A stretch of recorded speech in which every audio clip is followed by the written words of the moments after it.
Good morning students. आज हम लोग हमारी हिंदी की वर्कशीट नंबर 2 सॉल्व करने वाले हैं।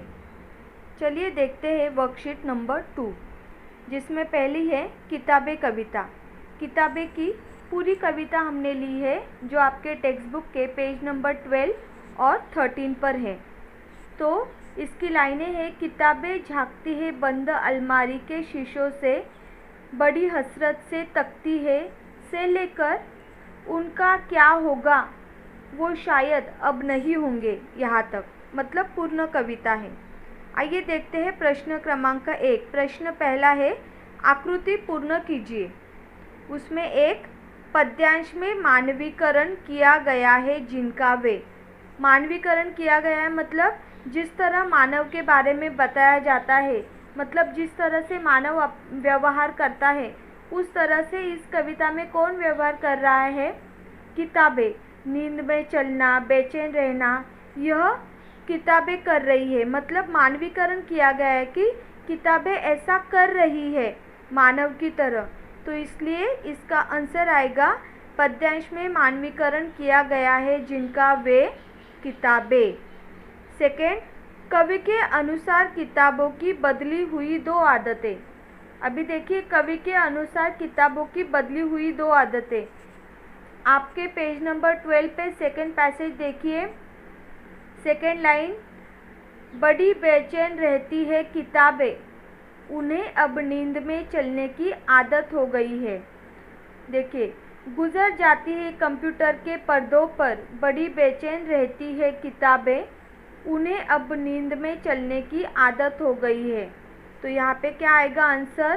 पहला आएगा बेचैन रहना और सेकंड आएगा नींद में चलने की आदत।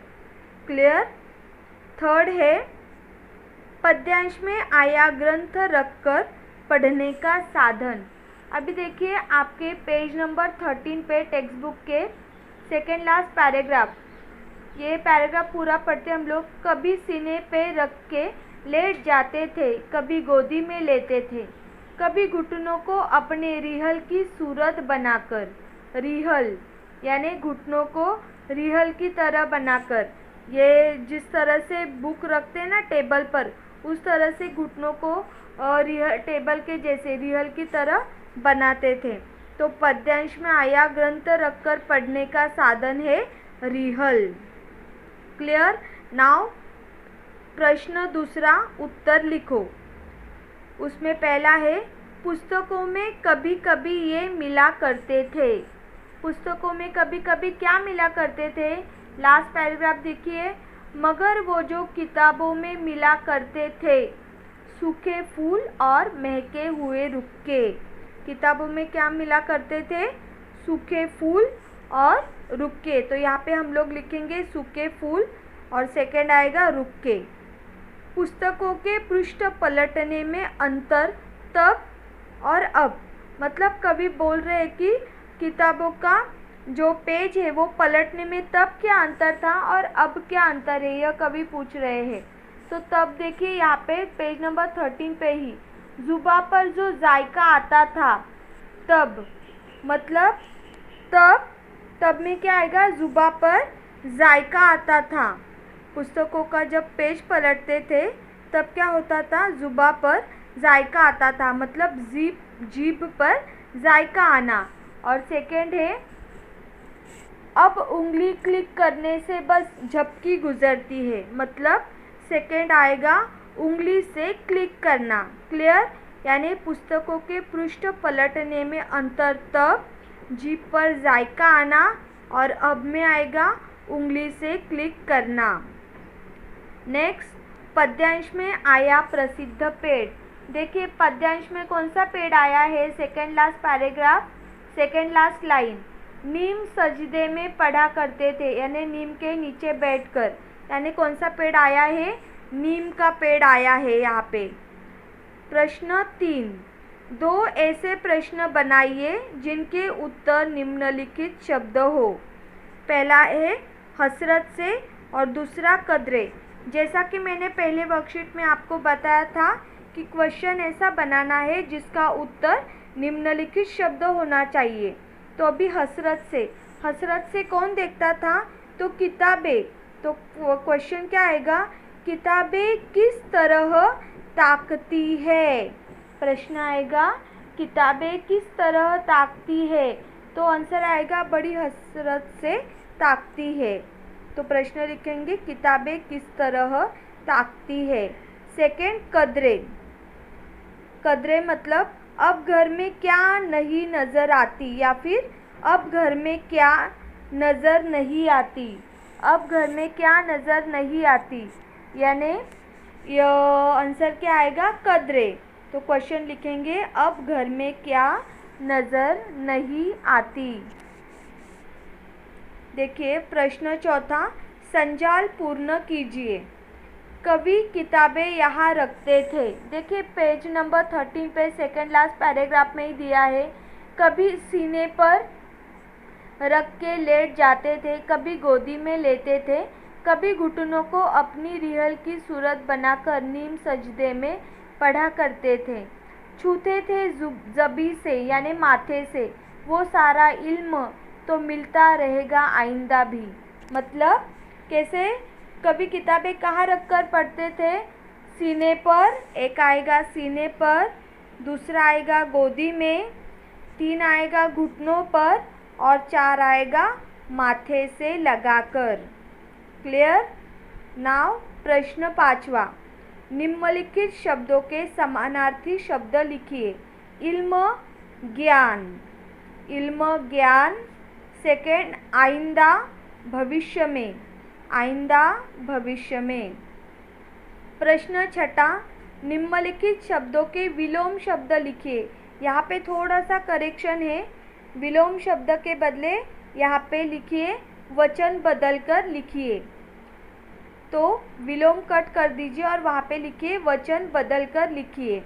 तो पहला है किताबें, वो क्रॉस का साइन कट कर दीजिए, वहाँ पे इज इक्वल टू का साइन लगा दीजिए। किताबें का आएगा वचन बदलकर किताब, और अलमारी का आएगा अलमारिया। क्लियर? अभी नेक्स्ट है जूलिया चैप्टर। आकृति पूर्ण कीजिए। यहाँ पे जूलिया का पैराग्राफ कहाँ से कहाँ तक है ये आपके वर्कशीट में नहीं आया है। तो देखिए आपके टेक्स्ट बुक का पेज नंबर 16 और 17, पेज नंबर 16 का गृहस्वामी हाँ ठीक है, यानी थर्ड पैराग्राफ। गृहस्वामी हाँ ठीक है। अब देखो भाई, यहाँ से लेकर पेज नंबर 17 की लास्ट वाली लाइन, लोगों के लिए कोई स्थान नहीं है, कोई स्थान नहीं है, यहाँ तक आएगा ये पैसेज। तो देखते हैं इसमें पहला प्रश्न क्या है। जूलिया के 2 काम। देखिए जूलिया के 2 काम, कौन से काम थे जूलिया के 2? फर्स्ट पैराग्राफ में ही इसका आंसर दिया है, तुम्हारा काम बच्चों को पढ़ाना और उनकी देखभाल करना है। तो जूलिया के 2 काम कौन से हैं? एक आएगा बच्चों की देखभाल करना और दूसरा आएगा बच्चों को पढ़ाना। नाउ सेकंड क्या है? मालकिन द्वारा दी गई रकम। मतलब जूलिया को मालकिन द्वारा कितनी रकम दी गई थी? तो इसका आंसर देखिए कहाँ पर है, पेज नंबर 16 पर ही है, सेकंड लास्ट पैराग्राफ में। जूलिया बता रही है ना गृहस्वामी को कि मालकिन ने उसको कितने पैसे, मालकिन ने उसको एक बार पैसे दिए थे। तो कितने दिए थे?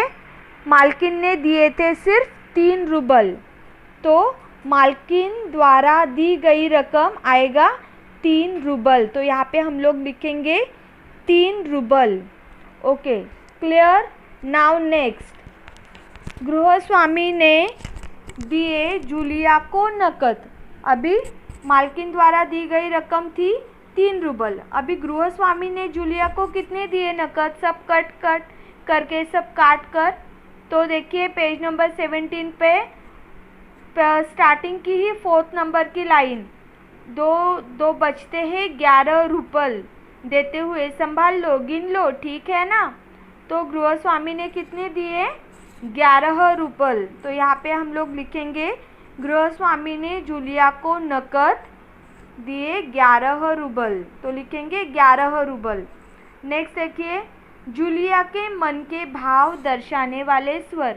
अभी जूलिया के मन के भाव दर्शाने वाले स्वर यह ब्रैकेट में लिखा है, देखिए उसके नीचे ही पेज नंबर 17 पर। जूलिया कांपते हाथों से रुबल लेती है, कांपते ही स्वर में। यह उसके मन के भाव बता रहे हैं कि वो अभी कैसी है, डर रही है, डरी हुई सी है। तो उसके मन के भाव कैसे है, कांपते हैं, कांप रही है, वो डर रही है। तो यहाँ पे हम लोग आंसर क्या लिखेंगे, जूलिया के मन के भाव दर्शाने वाले स्वर कंपित हुआ स्वर या कांपते स्वर लिखेंगे। हम लोग लिखेंगे कांपते स्वर। ओके, नाउ नेक्स्ट कारण लिखिए। प्रश्न दूसरा है, कारण लिखिए। गृहस्वामी द्वारा जूलिया से माफ़ी मांगना। अभी गृहस्वामी जूलिया से क्यों माफ़ी मांग रहे हैं, तो देखिए पेज नंबर 17 पे लास्ट पैराग्राफ जो रेड लाइन में लिखा है, रेड कलर से लिखा है, वहाँ पे देखिए 4th या 5th नंबर की लाइन, 5th नंबर की लाइन देखिए, इस बात के लिए माफ़ कर देना। जूलिया मुझे इस बात के लिए माफ़ कर देना कि मैंने तुम्हारे साथ एक छोटा सा क्रूर मजाक किया। तो गृहस्वामी द्वारा जूलिया से माफ़ी मांगने का कारण क्या है, तो उन्होंने उसके साथ एक छोटा सा क्रूर मजाक किया, इसलिए वो जूलिया से माफ़ी मांग रहे हैं। तो हम लोग आंसर कैसे लिखेंगे, जूलिया के साथ क्रूर मजाक करना। नाउ सेकेंड, गृहस्वामी का जूलिया को संसार के साथ लड़ने के लिए कहने का कारण। गृहस्वामी जूलिया को संसार के साथ लड़ने के लिए क्यों कह रहे हैं, तो उसको खुद को बचाए रखने के लिए। देखिए लास्ट पैराग्राफ में 5th लास्ट लाइन देखिए, अपने को बचाए रखने के लिए तुम्हें इस कठोर, क्रूर, निर्मम और हृदयहीन संसार से लड़ना होगा। तो गृहस्वामी ने जूलिया को संसार के साथ लड़ने के लिए कहने का कारण क्या है, ताकि वह अपने आप को बचाए रख सके। तो हम लोग लिखेंगे ताकि वह अपने आप को बचाए रख सके। प्रश्न तीसरा देखिए, संजाल पूर्ण कीजिए। गद्यांश में आया संसार, गद्यांश में आया संसार, गद्यांश में कौन सा संसार आया है, तो गद्यांश में आया है क्रूर, कठोर, निर्मम और हृदयहीन संसार। ये लाइन भी देखिए पेज नंबर 17 पे 4th लास्ट लाइन है, इस कठोर, क्रूर, निर्मम और हृदयहीन संसार से लड़ना होगा। तो कौन सा संसार आया है, कठोर, क्रूर, निर्मम और हृदयहीन। तो हम लोग लिखेंगे कठोर, क्रूर, निर्मम और हृदयहीन। प्रश्न चौथा, आकृति पूर्ण कीजिए। निर्दय संसार से लड़ने के हथियार। गृहस्वामी ने जूलिया को इस निर्दय संसार से लड़ने के लिए कौन से हथियार बताए हैं, देखिए अपने दांतों और पंजों के साथ लड़ना होगा, पूरी शक्ति के साथ। तो कौन से हथियार, दांत और पंजे। तो एक लिखेंगे दांत और सेकंड लिखेंगे पंजे। सेकंड, संसार में जिनके लिए कोई स्थान नहीं है वे। यहाँ पे गृहस्वामी बोल रहे हैं कि संसार में किन लोगों के लिए कोई स्थान नहीं है। यह भी लाइन देखिए इसी पैराग्राफ में है, 17 पेज नंबर के सेकंड लास्ट लाइन। इस संसार में दब्बू और रीढ़ रहित लोगों के लिए कोई स्थान नहीं है, कोई स्थान नहीं है। तो संसार में जिनके लिए कोई स्थान नहीं है वे है, एक में आएगा दब्बू और सेकंड में आएगा रीढ़ रहित। ओके। प्रश्न पांचवा, निम्नलिखित शब्दों के दो समानार्थी अर्थ लिखे। मतलब इस एक शब्द के दो अर्थ लिखने हैं हमें। पहला है पर, इसका एक अर्थ आएगा लेकिन और दूसरा आएगा पंख। ज़रा, सेकंड है ज़रा, ज़रा यानी थोड़ा और दूसरा आएगा ज़रा का बुढ़ापा। ठीक है, तो लास्ट वाला क्वेश्चन पढ़ते अभी हम लोग। मुहावरे का अर्थ लिखकर वाक्य में प्रयोग कीजिए। मुहावरा है सबक सिखाना, सबक सिखाना यानी दंड देना। तो यहाँ पे हम लोग लिखेंगे वाक्य, पुलिस ने लोगों को धमकाने वाले गुंडों को अच्छा सबक सिखाया। सबक सिखाना, दंड देना, और वाक्य लिखेंगे, उसके आगे ही वाक्य लिखेंगे, पुलिस ने लोगों को धमकाने वाले गुंडों को अच्छा सबक सिखाया। तो इस तरह से हमने हमारी वर्कशीट नंबर 2 सॉल्व कर ली है। आप ठीक से लिख लीजिएगा। धन्यवाद।